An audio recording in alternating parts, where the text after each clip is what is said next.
दोस्तों, गुजरात में बिपरजॉय तूफान ने इतना कहर बरपाया कि तबाही के बाद की तस्वीरें देखकर हर किसी का दिल दहल जाएगा। तमाम तरह की कोशिशों के बाद भी, हर तरह के इंतजाम करने के बाद भी साइक्लोन ने जो तबाही मचाई है, आप उसकी कल्पना भी नहीं कर सकते। गुजरात का कोई भी ऐसा हिस्सा नहीं है जो इस तूफान की चपेट में आने से बच पाया है।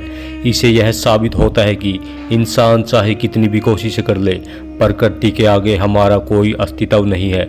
चाहे कितना ही पूर्वानुमान क्यों न लगा ले, प्रकृति के आगे किसी की नहीं चलती। दोस्तों, आपको बता दें कि गुजरात के मांडवी के कच्छ जिले में तूफान के आने से पहले गाड़ियों को एक दूसरे के साथ बांध कर रखा गया था। फिर भी साइक्लोन ने उन गाड़ियों को हवा में खिलौने की तरह उछाल दिया। अक्सर भारत में जो बाइक्स होती हैं, स्कूटियां होती हैं, उनका वजन भी लगभग 100 किलो के आसपास होता है। तो सोचिए किस वेग के साथ टकराया होगा यह गुजरात के तटों से। बड़ी बड़ी गाड़ियों और बाइकों को कई मीटर तक ऊंचे ऊंचे उठाकर पटका इस तूफान ने, जिसे आप इसकी ताकत का अंदाज़ा आसानी से लगा सकते हैं। इतना ही नहीं, जो बड़े बड़े पेड़ होते हैं अक्सर सड़कों के किनारे या हमारे घरों के आसपास होते हैं, जैसे बरगद, पीपल जैसे पुराने और विशालकाय पेड़, जिनकी जड़ें लगभग 50 मीटर के एरिया तक में फैली होती हैं। लेकिन गुजरात के 2-3 जिलों में ऐसे 250 पेड़ों को उखाड़ दिया है साइक्लोन ने। लेकिन पेड़ों के मामले में सबसे ज़्यादा नुकसान हुआ है तो वो हुआ है गुजरात के भुज में।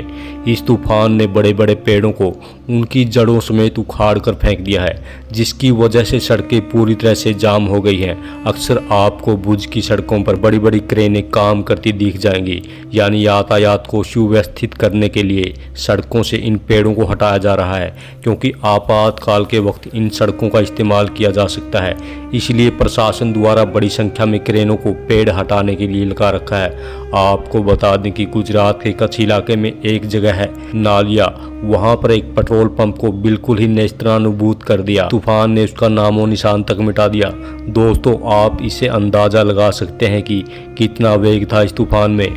आप सोचकर देखिए, अगर कोई इंसान किसी कारणवश फंस गया होगा या इस तूफान में घर से बाहर रह गया हो तो उसका क्या हश्र हुआ होगा। जो लोग तूफान पीड़ित इलाकों में नहीं रहते वो कभी नहीं समझ पाएंगे इस तूफान की भयानकता को। वो अक्सर कहते हैं कि यह तूफान इतना ताकतवर नहीं था, मीडिया वाले बढ़ा चढ़ाकर बता रहे हैं, लेकिन हम सबूतों के साथ इस तूफान से हुई तबाही को दिखाएंगे, जिसे आप देखकर हैरान रह जाओगे। दोस्तों, आपको बता दें कि अकेले मांडवी, नालिया और पुंछ में 200 से ज़्यादा इलेक्ट्रिक पोल उखड़ गए हैं। आप आसानी से समझ सकते हैं कि एक पोल का व्यास कितना होता है। फिर भी ये ताश के पत्तों की तरह धड़ाम से गिर गए, जिसे पूरी तरह से इन तीनों इलाकों में बत्ती गुल हो गई।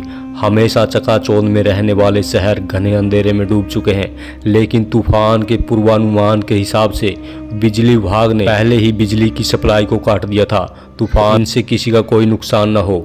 अक्सर ऐसा आंधिया तूफान आने से पहले कर दिया जाता है, लेकिन अभी भी वहाँ की स्थिति पूरी तरह से सामान्य नहीं हुई है। मौसम पूरी तरह से साफ है, धीरे धीरे रिकवरी की जा रही है, लेकिन अभी भी मुसीबत पूरी तरह से नहीं टली है। अब यह साइक्लोन गुजरात के तट से टकराकर राजस्थान की ओर बढ़ रहा है।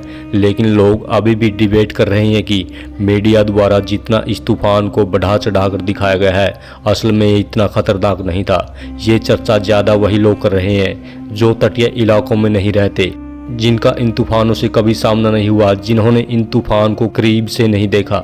दोस्तों, ऐसा नहीं है कि पहले तूफान नहीं आया करते थे, ऐसा भी नहीं है कि पहले कभी तूफानों से नुकसान नहीं हुआ, लेकिन पहले सोशल मीडिया, टीवी इक्विपमेंट जैसी चीज़ें बिल्कुल नहीं हुआ करती थी, यानी नेटवर्क बिल्कुल नहीं था। जैसे आज दुनिया के किसी भी कोने में हुई घटना का आसानी से पता चल जाता है, लेकिन पहले ऐसा कोई सोर्स नहीं था जिसे पता लगाया जा सके कि हवा का वेग कितने किलोमीटर प्रति घंटे का है, कहाँ कहाँ डिस्ट्रक्शन होगा।